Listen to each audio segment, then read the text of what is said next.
एक बार की बात है। सुषमा अपने पूरे परिवार के साथ खुशी खुशी मोहन नगर में रहती थी। उसकी दो बहुएं थी, पल्लवी और शिवानी। एक दिन दोनों बहुएं रसोई में काम कर रही होती है कि तभी उनकी सास सुषमा उन्हें बुलाती है। अरे बहू, जरा इधर तो आना।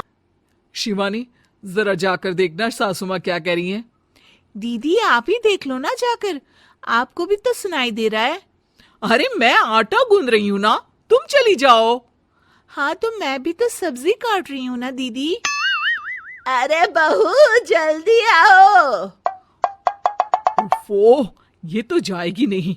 मैं ही जाकर देखती हूँ कि क्या करना है। पल्लवी सुषमा के कमरे में जाती है। जी मम्मी जी, क्या हुआ? शाम को घर पर कुछ मेहमान आने वाले हैं, तो तुम अच्छा सा खाना बना लेना बहू। ठीक है मम्मी जी, आप बता दीजिए क्या क्या बनाना है और कितने लोग आ रहे हैं। सुनील की मौसी जी और उनका पूरा परिवार आ रहा है।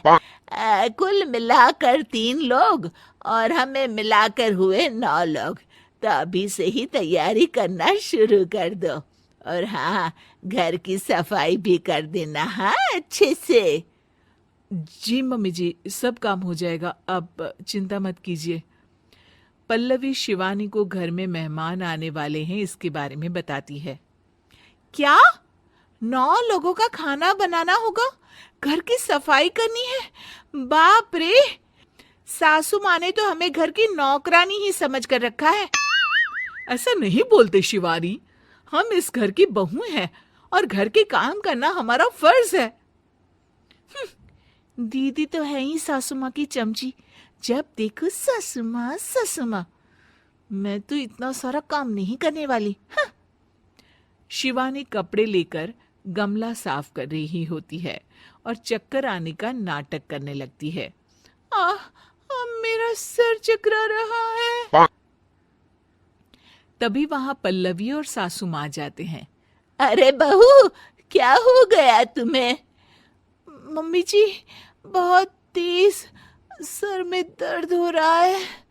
आ, आ, अ, तुम एक काम करो शिवानी, आराम कर लो। नहीं नहीं दीदी, घर में मेहमान आने वाले हैं। अ, मुझे आपकी मदद करनी चाहिए। अरे कोई बात नहीं शिवानी, तुम आराम कर लो, मैं सब काम कर लूंगी। ठीक है दीदी, अगर आप इतना कह रही हैं तो आराम कर लेती हूँ।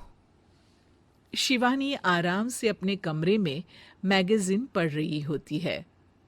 इसे कहते हैं आराम की जिंदगी।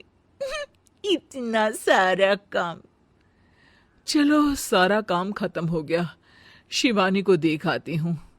शिवानी अपने कमरे में ईयरफोन में गाने सुनते सुनते सो जाती है और उसके साइड में मैगजीन भी रखी होती है। पल्लवी वहां आ जाती है और वो सब देखती है। ओहो, तो मतलब सब काम चोरी का बहाना था।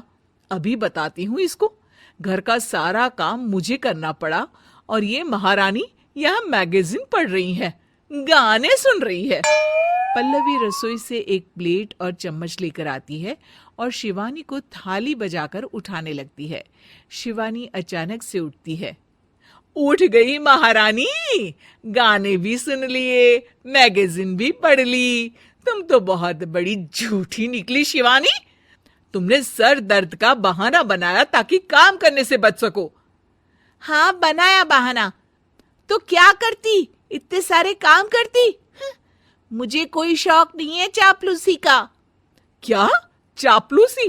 तुम्हें लगता है कि मैं सारे काम चापलूसी के लिए कर रही हूं? और नहीं तो क्या। तभी वहां सासू माँ आ जाती हैं। अरे बहू, वो लोग बस आने ही वाले हैं, तुम तैयारियां कर लो। जी सासू माँ, तुझे तो मैं बाद में देखती हूँ। सब खाना खाने बैठते हैं और खाना शुरू करते हैं। तभी सुनील की मौसी बोलती है। वाह भाई वाह, खाना तो बहुत ही अच्छा बना है सुषमा जी। एक एक चीज में क्या स्वाद है। ये सुनकर शिवानी मुंह बना लेती है। उसे अपनी जेठानी की इतनी तारीफ रास नहीं आती। आपकी बहुएं तो बहुत ही अच्छा खाना बनाती हैं। हाँ, बनाती तो दोनों ही अच्छा है, पर आज ना ये सारा खाना बड़ी बहू ने बनाया है।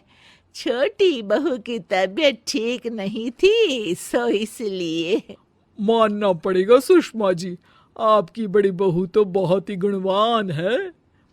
पल्लवी की तारीफ सुनकर शिवानी को जलन होती है। पल्लवी ये सुनकर खुश हो जाती है और शिवानी की तरफ देखकर उसे चिढ़ाती है। कुछ देर बाद मेहमानों के जाने का वक्त हो जाता है। मौसी जी सबके लिए उपहार लाई होती है। वो सबको शगुन के पैसे देती हैं और अंत में पल्लवी के पास आती है। तुम्हारे लिए शगुन का लिफाफा तो है ही, पर बहू तुम्हें एक और उपहार भी मिलेगा इतना अच्छा खाना बनाने के लिए। मौसी अपने सोने के कंगन निकालकर पल्लवी को पहना देती है। ये लो, ये मेरे मनपसंद कंगन है, अब से ये तुम्हारे हुए। धन्यवाद मौसी जी। ये देखकर शिवानी तो पूरी तरह से जल जाती है और गुस्से से रसोई में चली जाती है। तभी वहां पल्लवी आ जाती है और उसे अपने कंगन दिखाने लगती है। देवरानी जी, अब आपका सर दर्द ठीक तो है ना?